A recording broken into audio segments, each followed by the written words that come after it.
comenzado un nuevo libro de la Escritura, el primer libro de los Reyes, que va a ser un verdadero reto. Hay porciones aquí que son difíciles, de las que es algunas veces muy complejo discernir cuál es el punto de que el autor de este libro nos haya dicho una u otra cosa, pero que el Señor nos ayude, hermanos, para que podamos aprovechar la lectura, las meditaciones que tenemos de este libro y también entender más el desarrollo del plan que Dios había tenido desde un inicio. Nosotros conocemos el libro de los Reyes como un libro histórico, pero hay que atenuar eso diciendo que el género de este libro es más propiamente historia teológica. Es decir, no es solo una historia para satisfacer nuestra curiosidad de quiénes fueron los reyes de Israel y qué pasó con ellos, sino que tiene un propósito o una intención teológica. El autor de este libro pretendía que nosotros entendiéramos algo de los tratos de Dios para con su pueblo. Hay que verlo entonces de esa manera. Y una vez que comenzamos viéndolo así, resulta que el inicio es un tanto extraño. En el Antiguo Testamento hay libros que terminan con la muerte de alguien. Por ejemplo, el libro de Génesis culmina con la muerte de Jacob. El libro de Deuteronomio culmina con la muerte de Moisés. El libro de Josué termina con la muerte de Josué. Sin embargo, el libro de los Reyes hace eso en su inicio. Comienza con la muerte de David. La vamos a ver particularmente en el capítulo 2. Pero desde que iniciamos el libro, vemos un David viejo, un David debilitado, un David en necesidad de que lo aconsejen en los asuntos del reino porque se está tardando en una decisión que era muy importante. Quizá el libro de los Reyes comienza con la muerte de David para que apreciemos la fidelidad de Dios, para que veamos que aún después de que David no estuviera presente, este rey tan emblemático, el rey que ha recibido la promesa, la vimos en 2 de Samuel capítulo 7, de que de su descendencia vendría el Mesías, ya no va a estar presente, pero aún si no está presente, Dios va a cumplir su propósito. Ahora, vale la pena resumir, y lo voy a hacer muy brevemente, algunos temas principales de este libro. En primer lugar, vemos en el libro de los Reyes la paciencia y la misericordia de Dios. Vamos a encontrar escenas muy fuertes a medida que avancemos en este libro, incluyendo, por ejemplo, la muerte de la reina Jezabel, una mujer perversa que va a concluir su vida de la manera más grotesca posible. Sus siervos la avientan por la ventana, cae, se desnuca, comienza a desangrarse y los perros se la comen.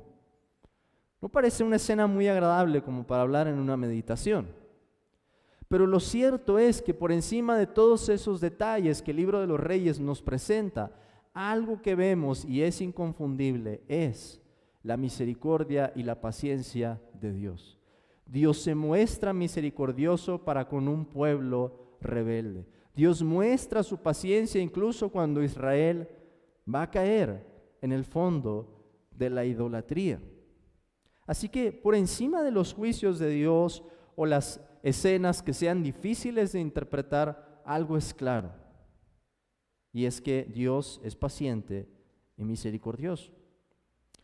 Otra cosa que es muy clara es ese desarrollo de un tema que habíamos encontrado desde el libro del Génesis, la simiente prometida. Dios prometió desde un principio en Génesis 3:15 que iba a venir un descendiente en particular en algún momento de la historia que iba a vencer a la serpiente. Cuando llegamos al final del libro del Génesis, Jacob habla en una profecía y nos dice que la tribu por la que va a venir ese descendiente es, ¿cuál tribu?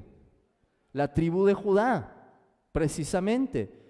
Y es muy curioso que esa escena se parezca a la que tenemos aquí. David adora estando en su cama, pensando en algo, la promesa que Dios le había dado. David era de la tribu de Judá y Dios le había reafirmado a David con una promesa y con un juramento que de su descendencia iba a venir ese descendiente prometido. Y vamos a ver que esa simiente prometida o la familia o el linaje permanece aún en los momentos más oscuros, cuando parece que se va a acabar la tribu de Judá, cuando parece que no va a haber un heredero, por las amenazas que existen, Dios sigue preservando su promesa. Otro de los temas importantes en el libro de los Reyes es el peligro de la idolatría. Y por decir un ejemplo, vamos a ver eso en la vida de Salomón. La idolatría, que está muy relacionada con el pecado del adulterio. Dos cosas que se relacionan mucho en el Antiguo Testamento. Porque la fidelidad a Dios y la fidelidad a una mujer están muy relacionadas. Cuando Salomón entrega su fidelidad a Dios para dársela a las mujeres, ¿qué es lo que va a pasar a continuación? Salomón empieza a adorar a los ídolos. Y tanto así, tanto es este cisma que se va a dar por haber el pecado de esta manera, que cuando lleguemos a la división de las tribus en Israel van a construir un culto completamente diferente. La idolatría, es como una espiral que lleva a profundidades más grandes. Vamos a estar hablando de eso más adelante. Además encontramos el tema de la separación de las tribus de Israel y la tribu de Judá. Y eso con el hijo de Salomón, Roboam, cuando decide no escuchar el consejo de los ancianos, sino escuchar el consejo de los jóvenes. Y ese es un tema importante para los profetas, porque Dios promete que el descendiente que va a venir, el Mesías, va a ser alguien que va a unir a las tribus. Y por último tenemos la importancia de la palabra de Dios y su cumplimiento. En el libro de los Reyes aparecen muchos profetas. Y en el caso de todos ellos, al menos de los verdaderos profetas, porque también aparecen falsos, en el caso de todos los verdaderos profetas, vemos que Dios cumple la palabra que ellos dicen. No deja que ninguna de sus palabras caigan a tierra. No importa si el profeta está a punto de morir, no importa si los huesos de ese profeta son quemados, Dios cumple lo que Él ha dicho. Ahora, veamos, hermanos, propiamente nuestro pasaje. Y es que comenzamos el libro de los Reyes con una situación desesperada. Tenemos un rey viejo, un rey enfermo, un rey que tiene el cuerpo frío, que ya no posee el mismo brío que habíamos visto en David, y un rey sin sucesor, al menos en ese momento. Adonías, uno de los hijos de David, por otro lado, quiere usurpar el trono. Él sabe que David no se lo va a entregar a él, que no es a él a quien le corresponde. Y a él se unen el sacerdote Abiatar, que habíamos visto en el libro de Samuel, junto con Joab como general del ejército.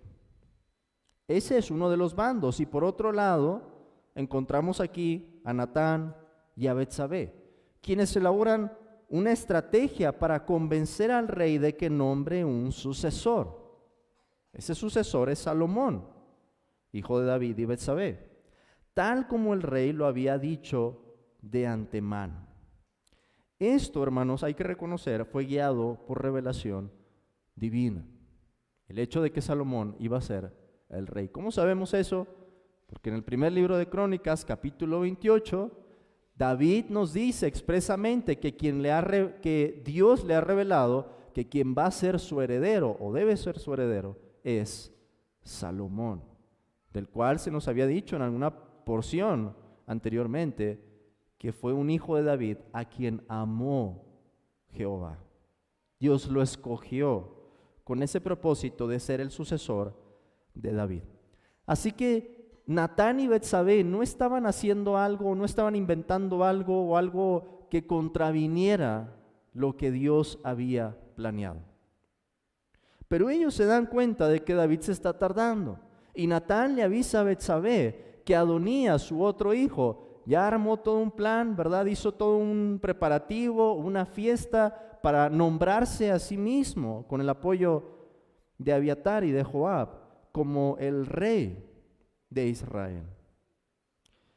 Así que cuando David se entera de esto, y gracias a la estrategia que elaboran allí Natán y Betsabé para convencer a David de la importancia de nombrar ya a Salomón, David decide hacer los preparativos reales y ungir públicamente a Salomón como rey en Israel.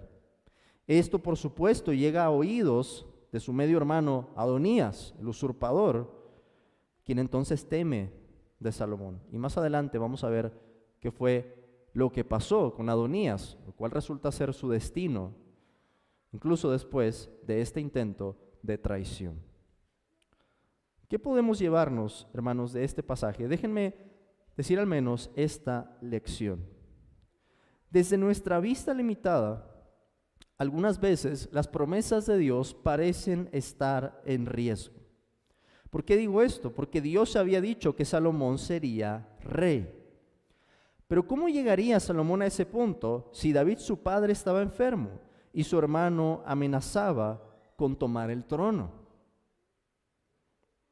Bueno, Dios se sirvió de medios como Natán y Betsabé para que se cumpliera lo que el Señor había anunciado en un principio. La palabra de Dios siempre tiene cumplimiento. A nuestros ojos, las promesas de Dios pueden parecer distantes, pero jamás podrán ser frustradas. Y Dios va a utilizar muchas veces los medios que menos esperamos para cumplir con lo que Él ha anunciado de antemano. En otras palabras, el Dios que hizo los cielos y la tierra con su palabra, cumplirá todo su consejo. Y podemos descansar en eso, hermanos, en que nuestras vidas, estando en sus manos, van a recibir lo que Él nos ha prometido: un reino eterno, un consuelo eterno, el enjugar de nosotros toda lágrima, el quitar todo dolor, el desterrar por fin de este mundo a la muerte y abrir para nosotros, los que estamos esperando en la venida de nuestro Salvador, un paraíso, un lugar mucho más glorioso que el Edén que Él había hecho en un principio, nuevos cielos y nueva tierra. Podemos confiar, hermanos, y vamos a seguirlo viendo en el libro de los Reyes, que Dios cumple lo que Él nos ha prometido. Así que sigamos adorándolo, hermanos, por eso. Amén.